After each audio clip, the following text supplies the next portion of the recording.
कवी लिखते हैं, कुणी कुणाल अवकाशात प्रणय गायने होते गात, हळूच मागून आले कोण, कुणी कुणा दे चुंबन दान. प्रणय खेळ हे पाहुनी चित्ती, विरहार्ता फुलराणी होती. झरना वन रानी के लिए गाना गा रहा था. ये सब देख के फुलरानी को सूरज की बहुत याद आ रही थी. विरहार्ता फुलरानी होती, फुलरानी ये सूरज के विरह में जल रही थी. उसको सूरज की बहुत याद आ रही थी. तो व्योमीच्या प्रेम देवता वाऱ्यावरती फिरता फिरता हळूच आल्या उतरून खाली, फुलराणी सह करण्या केली, परस्परांना खुनवूनी नैनी, त्या बदल्या ही आमची राणी. सूरज का फुलरानी के प्रति प्यार और फुलरानी का सूरज के प्रति प्यार, ये व्योमीच्या प्रेम देवता. व्योमी मतलब आकाश, आकाश के जो प्रेम देवता है उनसे छुपा नहीं. तो ये नभी के जो प्रेम देवता है, आकाश में के प्रेम देवता, ये हवा के साथ नीचे आए. एक दूसरे को इशारों में उन्होंने कहा कि सूरज का जिसके लिए प्यार उबल रहा है वो यही हमारी फुलरानी है, यही हमारी रानी है. अब ये सब हुआ रात में. अब कवि बता रहे हैं कि सुबह कैसे हो गई. अब ये सूरज के विरह में जो फुलरानी पूरी रात जगी हुई थी, अब वो रात भी खत्म होने को आई है और सुबह होने वाली है. बहुत ही सुंदर तरीके से कवि ने इस सुबह का वर्णन किया है, जिसके लिए फुलरानी बहुत वेट कर रही थी. स्वरभूमीचा जुळवीत हात, नाच नाचतो प्रभात वात. प्रभात मतलब सुबह. खेळवे दमल्या त्या ग्रहमाला, हळूच लागल्या लपावयाला. जो चांद तारे होते हैं वो रात भर खेल के वो थक चुके थे. थक के वो सो गए.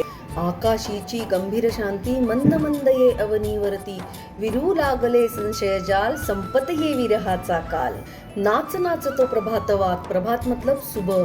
सुबह जैसे ही आ रही थी तो वो सुबह नाचते हुए झूमते हुए खुशी से आकाश से जमीन पर उतर रही थी. विरू लागले संशय जाल, संपत ये विरहाचा काल. जैसे जैसे सुबह हो रही थी, सूरज और फुलरानी का जो विरह था उसका समय अब खत्म होने वाला था, खत्म हो रहा था. शुभ्र धवल्याचे वस्त्र लेवुनी, हर्ष निर्भरा नटली अवनी, स्वप्न संगमी रंगत होती, तरीही अजून ती फुलराणी. सुबह हो गई. शुभ्र वस्त्र अवनी ने परिधान किया था. अवनी मतलब धरणी, जिसको कवि ने फुलरानी की माँ कहा है.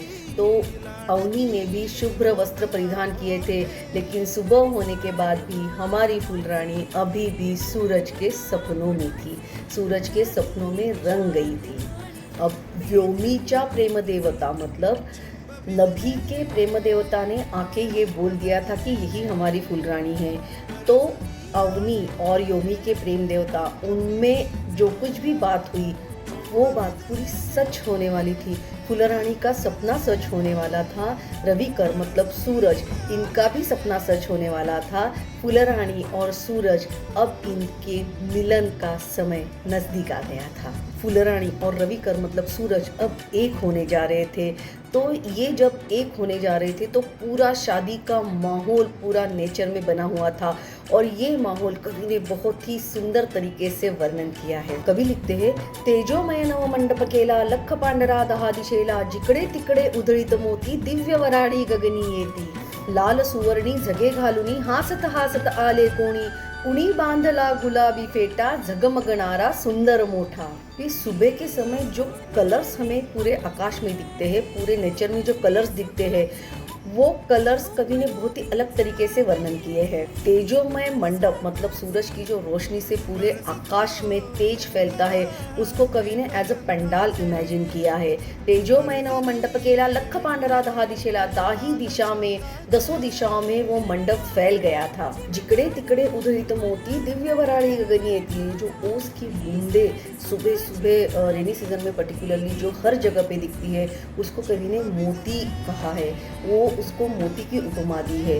कवि बोल रहे थे कि रविकर और फुलरानी की शादी के लिए ये मोती पूरी जगह पे, पूरे नेचर में मोती फैलाते हुए सारे गेस्ट आ रहे थे. लाल सुवर्णी झगे घालूनी, झगे मतलब टॉप, कुर्ता. लाल और सुवर्ण सुनहरा, लाल और सुनहरा टॉप पहन के भी कई सारे गेस्ट इस शादी में आ रहे थे. कुणी बांधिला गुलाबी फेटा, झगमगणारा सुंदर मोठा. गुलाबी कलर का फेटा, फेटा इज अ टाइप ऑफ पगड़ी जो महाराष्ट्र में कल्चरली पहनी जाती है। तो कवि बोलते हैं कि ये गुलाबी कलर की पगड़ी किसने पहनी है, और एक इमेजिन किया है कि ऐसे गेस्ट जिसने ये गुलाबी कलर का फेटा पहना है, और वो भी रविकर और फुलरानी की शादी में आ रहे हैं। सुबह जो मुर्गा अपनी आवाज़ लगाता है सुबह होने के बाद, वो मुर्गे के सर के ऊपर जो होता है उसको कवि ने फेटा कहा है। गुलाबी फेटा जगमगणारा सुंदर मोठा। मुर्गे के सर पे जो काकुल होता है उसको कवि ने पगड़ी, महाराष्ट्रीयन पगड़ी, फेटा, इसकी उपमा दी है। आकाशी चंडोल चालला हा वांग निश्चय करावयाला।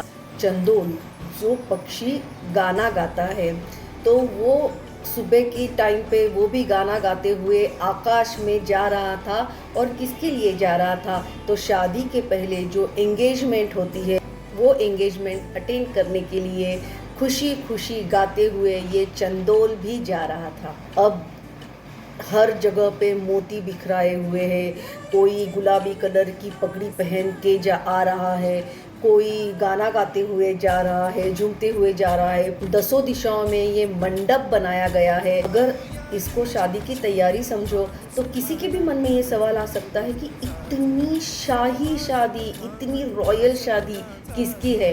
सिंपल है भाई, नेचर इतना रॉयल ज़िंदगी में कुछ नहीं और कहीं पे भी नहीं है।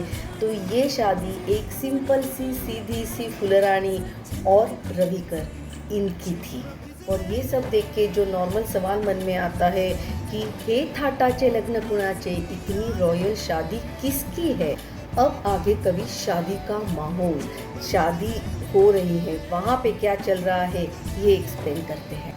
गाऊ लागले मंगलपाठ, सृष्टीचे गाणारे भाट, वाजवी सनई मारुतराना, कोकिळ घेताना वरताना, नाचू लागले भारद्वाज, वाजवी ती निर्झर पखवाज। पखवाज एक इंस्ट्रूमेंट है। तो ये सुबह की जो आवाज़ है वो कवि ने ऐसे इमेजिन किया है कि जैसे शादी के टाइम सनई बजती है, बहुत सारे पंडित अपने मंत्र बोलते हैं, तो वो सब उन्होंने इमेजिन किया है। कुछ आवाज़ को कवि ने मंत्रों की उपमा दी है, जैसे पंडित लोग मंत्र बोलते हैं उसकी उपमा दी है। तो हवा की जो आवाज़ आती है उसको कवि ने सनई की उपमा दी है। जो शादी के टाइम सनई बजती है उसको सनई की उपमा दी है।